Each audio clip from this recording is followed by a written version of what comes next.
Hello everyone, आई अंकित। मैं आज फिर हाजिर हूं आप सभी के बीच में करंट अफेयर्स के कुछ इंपॉर्टेंट टॉपिक्स को लेके। नो डाउट अपने इस सेक्शन में हम awards and honours, science and technology, important appointments, important days और ऑबिटुरीज को डिस्कस करते हैं। तो आइए समय को वेस्ट ना करते हुए अपने अवार्ड सेक्शन से आज के इस पर्टिकुलर प्रोग्राम को स्टार्ट करते हैं। अवार्ड्स एंड ऑनर्स के सेक्शन में सबसे पहला उठाते हैं इस बार का ऑनर। इससे पहले वीक में हमने उठाया था मिस वर्ल्ड, मिस यूनिवर्स और मिस सुप्रा नेशनल, लेकिन इस साल या इस वीक जो हम उठाने वाले हैं वो मिस्टर इंडिया और मिस्टर इंडियन सुपर नेशनल उठाने वाले हैं। नोट डाउन कर लीजिए, मिस्टर इंडिया का अभी रिसेंटली एक फंक्शन हुआ जिसको करवाया पीटर इंग्लैंड ने, मेन स्पॉन्सर पीटर इंग्लैंड था। यह फंक्शन मुंबई में हुआ और मिस्टर इंडिया 2017 में के रूप में चयन हुए, यानी मिस्टर इंडिया 2017 बने मिस्टर जितेश सिंह देव। अगर हम बात करें जितेश सिंह देव की तो ही इज फ्रॉम लखनऊ। अगला अवार्ड जो हमारे पास निकल के आता है या ऑनर जो हमारे पास निकल के आता है वो सेम फंक्शन से निकल के आता है and that is mister supra national. Supra national की अगर हम बात करें तो यहां मिस्टर हम सुप्रा नेशनल बात कर रहे हैं। मिस्टर सुप्रा नेशनल का अवार्ड दिया गया इस बार प्रथमेश मौलिंकर को। ध्यान रखिएगा, इंडिया के फुटबॉल के काफी रेप्यूटेड खिलाड़ी, फुटबॉल खेलते भी हैं ये और अब सिखाने भी लग गए और कई ब्रांड्स को भी इंडोर्स कर रहे हैं फुटबॉल के। प्रथमेश मौलिंकर बने मिस्टर सुप्रा नेशनल। हमारा अगला अवार्ड निकल के आता है चिल्ड्रन पीस प्राइज। एक बड़ा ही अजीब अवार्ड है ये। अजीब इसलिए कह रहा हूं क्योंकि ये अवार्ड नॉर्मल ट्रैक से अलग हटके अवार्ड है, लेकिन हमारे लिए खास इंपॉर्टेंट निकल के आता है क्योंकि इसमें एक नहीं दो इंपॉर्टेंट पर्सनालिटीज का नाम है। चिल्ड्रन पीस अवार्ड ज्यादातर दिया जाता है बच्चों से रिलेटेड, शांति से कोई इनिशिएटिव से रिलेटेड, और इस बार ये दिया गया 16 वर्षीय मोहम्मद अल जुनैद को। मैं यहां बता दूं, मोहम्मद अल जुनैद सीरिया के रहने वाले हैं और सीरिया में ये 200 बच्चों को एजुकेशन देते हैं अपने एक स्कूल में। यह अवार्ड दिया गया मलाला यूसुफजई के द्वारा, जो कि 2014 की नोबेल प्राइज विनर भी हैं। हम सभी को पता है सीरिया में लगातार पिछले 7 साल से कंडीशन बहुत खराब है, लड़ाई चल रही है और ऐसे केस में वहां लोग माइग्रेट कर रहे हैं मेडिटेरियन सी के रास्ते से यूरोप में। सीरिया की कैपिटल डेमेस्कस और काफी आसपास के थोड़े ही इलाके हैं जहां चीजें नॉर्मल है। ऐसी एडवर्स कंडीशन में सीरियन सिविल वॉर के रिफ्यूजीज को अल जुनैद, ये खुद भी रिफ्यूजी हैं और ऐसे केस में ऐसे रिफ्यूजीज के बच्चों को एजुकेशन वहां दे रहे हैं, जिसके लिए उनको दिया गया चिल्ड्रन पीस प्राइज। आइए बढ़ते हैं next section, science and technology. और साइंस एंड टेक्नोलॉजी में हमारा पास पहला पॉइंट जो निकल के आता है that is global speed test index. ध्यान रखिएगा, ग्लोबल स्पीड टेस्ट यानी अगर हम बात करें तो यहां हम नॉर्मल कोई स्पीड टेस्ट की बात नहीं कर रहे बल्कि इंटरनेट की स्पीड की बात कर रहे हैं। ग्लोबल स्पीड टेस्ट इंडेक्स निकाला गया ओखला नाम की एक कंपनी के द्वारा, जिसमें मोबाइल में इंटरनेट की स्पीड और ब्रॉडबैंड इंटरनेट की स्पीड को रैंक दी गई है। अगर हम बात करें मोबाइल इंटरनेट स्पीड की तो मोबाइल इंटरनेट आज 122 कंट्रीज में अवेलेबल है और 122 कंट्रीज में अलग अलग कंट्रीज की स्पीड में अगर हम बात करें तो भारत की रैंक रही 109 नंबर की, यानी भारत में कई देशों से बहुत ही हल्का नेट चलता है। वहीं अगर हम ब्रॉडबैंड की स्पीड की बात करें तो ब्रॉडबैंड की स्पीड के मामले में भारत में यानी टोटल कंट्रीज जिन्होंने पार्टिसिपेट किया था वो 133 थी और इसमें भारत की रैंक 76 रही, यानी ब्रॉडबैंड में भारत की कहीं ना कहीं रैंकिंग अच्छी है।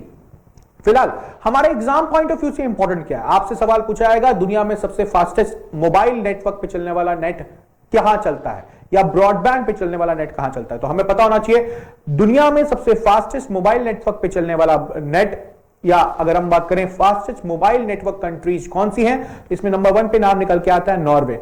नॉर्वे में एवरेज स्पीड है 62.66 एमबीपीएस, वेयर दूसरे नंबर पे कंट्री निकल के आती है नीदरलैंड। नीदरलैंड में नॉर्मल स्पीड है 53.01 एमबीपीएस और थर्ड नंबर पे कंट्री जो निकल के आती है that is Iceland 52.78 Mbps speed के साथ।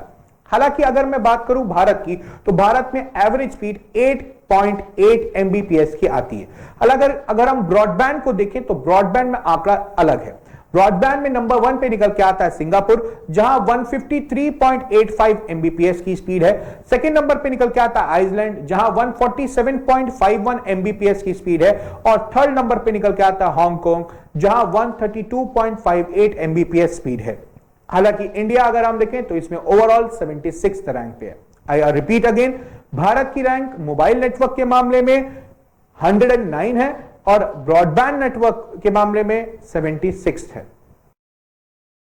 साइंस एंड टेक्नोलॉजी में हमारी नेक्स्ट न्यूज निकल के आती है इसरो से। अगर हम इसरो की बात करें तो इंडियन स्पेस रिसर्च ऑर्गेनाइजेशन इस वक्त बना रहा है स्मॉल सैटेलाइट लॉन्चिंग व्हीकल। पिछले कुछ समय में भारत ने कई ऐसे स्मॉल सैटेलाइट्स को बनाया है। छोटे सैटेलाइट्स को लॉन्च करने के लिए भी हम अपनी अच्छी प्रणाली यानी पीएसएलवी का इस्तेमाल कर रहे थे। अगर हम पीएसएलवी की बात करें तो पीएसएलवी को पूरा असेंबल करने में अप्रोक्सीमेट 40 दिन लग जाते हैं और काफी पैसा भी लगता है। हालांकि दुनिया की सबसे सस्ती टेक्नोलॉजी है पोलर सैटेलाइट लॉन्चिंग व्हीकल, लेकिन फिर भी छोटे सैटेलाइट्स को ले जाने के लिए ये काफी कहीं ना कहीं एक्सपेंसिव होती है। इसलिए भारत ने आने वाले पोटेंशियल मार्केट को पहचाना और पोटेंशियल मार्केट को देखते हुए जब 2017 से लेकर 2026 6200 से अधिक स्मॉल सैटेलाइट्स को दुनिया अंतरिक्ष में लॉन्च करने की बात कर रही है, तो भारत ने पीएसएलवी के बाद इससे और सस्ते दाम में स्मॉल सैटेलाइट्स को लॉन्च करने के लिए नई technology small satellite launching vehicle को बनाने की बात कही है। यह सस्ता भी होगा और इसके साथ साथ कम वजन के सैटेलाइट्स को अंतरिक्ष में प्रॉपर्ली अच्छी तरीके से लॉन्च कर पाएगा। अभी तक भारत की अगर हम बात करें तो 1999 तक अभी तक भारत ने जीएसएलवी और पीएसएलवी प्रणाली से 209 से अधिक सैटेलाइट्स को अंतरिक्ष में लॉन्च किया और ये कई और देशों के सैटेलाइट्स यानी कई देशों के सैटेलाइट्स को लॉन्च किया। अभी रिसेंटली अगर हम बात करें तो भारत ने फरवरी 2017 में एक वर्ल्ड रिकॉर्ड भी बनाया सबसे अधिक सैटेलाइट्स को अंतरिक्ष में लॉन्च करने का।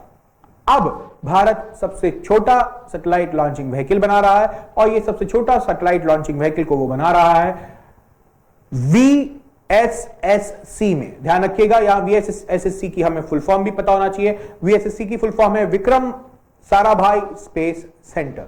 I repeat, Vikram Sarabhai space centre. 600 से लेके 500 से लेके 600 किलो तक के वजन को सैटेलाइट को इसके थ्रू लॉन्च किया जा पाएगा। अब आइए बढ़ते हैं अपने अगले सेक्शन की तरफ और वो निकल के आता है अपॉइंटमेंट्स। अपॉइंटमेंट की सूची में हमारे पास पहला अपॉइंटमेंट निकल के आता है इंटरनेशनल बुद्धिज्म या बुद्धिस्ट कॉन्फेडरेशन से। इंटरनेशनल बुद्धिज्म या बुद्धिस्ट कॉन्फेडरेशन की अगर हम बात करें तो वो भारत व दुनिया के अलग अलग एरियाज में बुद्धिज्म धर्म का प्रचार प्रसार व बुद्धिज्म धर्म की जो पुरानी हेरिटेज एसेट्स हैं या साइट्स हैं उनको कंजर्व या प्रिजर्व करने की बात कहता है। अभी रिसेंटली इंटरनेशनल बुद्धिज्म कॉन्फेडरेशन के नए हेड के रूप में या नए जनरल सेक्रेटरी के रूप में चुनाव किया गया है एक बुद्धिस्ट मॉन्क का, जिनका नाम है धामपिया। धामपिया की अगर हम बात करें तो ही इज फ्रॉम त्रिपुरा। हमारा अगला अपॉइंटमेंट निकल के आता है बार्क से। बार्क, यहां हम बात कर रहे हैं बार्क मतलब ब्रॉडकास्टिंग ऑडियंस रिसर्च काउंसिल की। अगर हम बार्क इंडिया की बात करें तो BARC India is a industry body to set up a design commission and supervise the accuracy reliability and timely television audience measurement system of India. यानी ये एक ऐसी बॉडी है जो भारत में टेलीविजन से रिलेटेड मॉनिटरिंग बॉडी के रूप में कहा जा सकता है इसे। अगर हम बार की बात करें तो बार के नए प्रेसिडेंट के रूप में नियुक्त हुए हैं नकुल चोपड़ा। नकुल चोपड़ा इससे पहले प्रेसिडेंट भी रह चुके हैं AAAI के, इसके साथ साथ सीनियर एडवाइजर भी रह चुके हैं। ये रिप्लेस करेंगे अभी रिसेंटली वायोकॉम 18 ग्रुप के हेड या सीईओ सुधांशु वत्स को। नकुल की अगर हम बात करें तो हमें पता होना चाहिए नकुल ने ऑलरेडी बार ग्रुप सितंबर 2016 में ज्वाइन किया था। अभी अगर हम बार के सीईओ की बात करें तो बार के सीईओ है मिस्टर पार्थो दासगुप्ता और नए अपॉइंटमेंट के रूप में निकल के आया है मिस्टर नकुल चोपड़ा जो कि प्रेसिडेंट बनेंगे BARC के। हमारा अगला अपॉइंटमेंट निकल के आता है इंडियन एयरलाइंस या एयर इंडिया से। अगर हम बात करें एयर इंडिया की तो एयर इंडिया वर्ष 1932 से काम कर रही है। इनिशियल लेवल पे टाटा एयरलाइंस के रूप में निकल के आई थी, इसका हेडक्वार्टर दिल्ली में, लेकिन अभी रिसेंटली एयर इंडिया के हेड में चेंज देखने को मिला। एयर इंडिया के हेड अभी थे मिस्टर राजीव बंसल, यानी अगर हम देखें तो चेयरमैन और मैनेजिंग डायरेक्टर थे मिस्टर राजीव बंसल, लेकिन अब नए चेयरमैन और मैनेजिंग डायरेक्टर के रूप में निकल के आ रहे हैं मिस्टर प्रदीप सिंह खरोला। अगर हम बात करें मिस्टर प्रदीप सिंह खरोला की, तो हमें पता होना चाहिए कि he was earlier a managing director of Bangalore metro rail corporation, जो 2016 से काम कर रही है। अब वो नए मैनेजिंग डायरेक्टर है, चेयरमैन है एयर इंडिया के। हमारा अगला अपॉइंटमेंट में नाम निकल के आता है उमाशंकर जी का, जो कि चीफ जनरल मैनेजर है रिजर्व बैंक ऑफ इंडिया के financial in charge and development, economic development department को भी देख रहे हैं। अभी रिसेंटली इन्होंने अपनी एक नई पोस्ट को लिया है, जो नई पोस्ट है executive director of central bank. ध्यान रखिएगा, सेंट्रल बैंक के एग्जीक्यूटिव डायरेक्टर में ऑलरेडी मीना हेमचंद्र जी थी। मीना हेमचंद्र को सेंट्रल बैंक में रिप्लेस किया है उमाशंकर जी ने एज एग्जीक्यूटिव डायरेक्टर। हमारे अगले सेक्शन ऑबिचुरी में निकल के आता है सबसे पहला नाम, जिनका अभी रिसेंटली, काफी फेमस पर्सनालिटी, जिनका अभी रिसेंटली निधन हो चुका है। इनका नाम है लालजी सिंह। जी हां, हम बात कर रहे हैं father of Indian DNA fingerprinting की। अगर हम बात कर रहे हैं डीएनए फिंगरप्रिंटिंग में नाम कमाने वाले मिस्टर लालजी सिंह की, जिनकी 70 वर्ष की आयु में निधन हो गया। लालजी सिंह की अगर हम बात करें तो उन्होंने डीएनए फिंगर टेक्नोलॉजी को दिया था, जिससे हम sex determination, wild life conservation, forensic और इसके साथ साथ evolution and migration of humans पे काम किया कर सकते थे। वर्ष 1998 से लेकर 2009 तक उन्होंने सीसीएमबी यानी cellular and molecular biology lab, जो कि हैदराबाद में, उसमें काम किया। वह वर्ष 2001 से लेकर 2014 तक वाइस चांसलर के रूप में काम करते रहे बनारस हिंदू यूनिवर्सिटी। अपने इस पूरे जेनेटिक या अगर हम बात करें डीएनए फिंगरप्रिंटिंग की, अपने इसी कंट्रीब्यूशन के लिए उनको पद्मश्री अवार्ड से भी नवाजा गया है। उनको बोला जाता है father of DNA fingerprinting in India. Obituaries में सेकंड नाम हमारे पास जो इस वीक निकल के आता है, दैट इज शशि कपूर। शशि कपूर की अगर हम बात करें तो 79 इयर्स की एज में इनका रिसेंटली मुंबई महाराष्ट्र में निधन हो गया। Shashi Kapoor was born in March 1938 at Calcutta. Shashi Kapoor ने अपनी लाइफ में मोर देन 100 मूवीज में काम किया है, जिसमें से 61 मूवीज में उनका लीडिंग रोल था। अपने इस पूरे लाइफ के कंट्रीब्यूशन में उनको कई अवार्ड से नवाजा गया, जिसमें नेशनल फिल्म अवार्ड के साथ साथ बेस्ट प्रोड्यूसर फॉर जुनून 1979 में दिया गया, film fair life time achievement award 2010 में दिया गया, पद्म भूषण अवार्ड दिया गया और इसके साथ साथ दादा साहब फाल्के अवार्ड भी उन्होंने 2015 में जीता। ऑबिचुरीज में इस बार अगर हम थर्ड नेम देखें तो थर्ड नेम हमारे पास जो निकल के आता है, that is a film maker and a writer and a very good actor, that is Neeraj Vora. अगर हम नीरज वोरा की बात करें तो मात्र 54 इयर्स की एज में इनका रिसेंटली निधन हो गया। नीरज वोरा एक बहुत ही रेप्यूटेड राइटर भी थे और इन्होंने शाहरुख खान का पहला शो सर्कस लिखा भी था।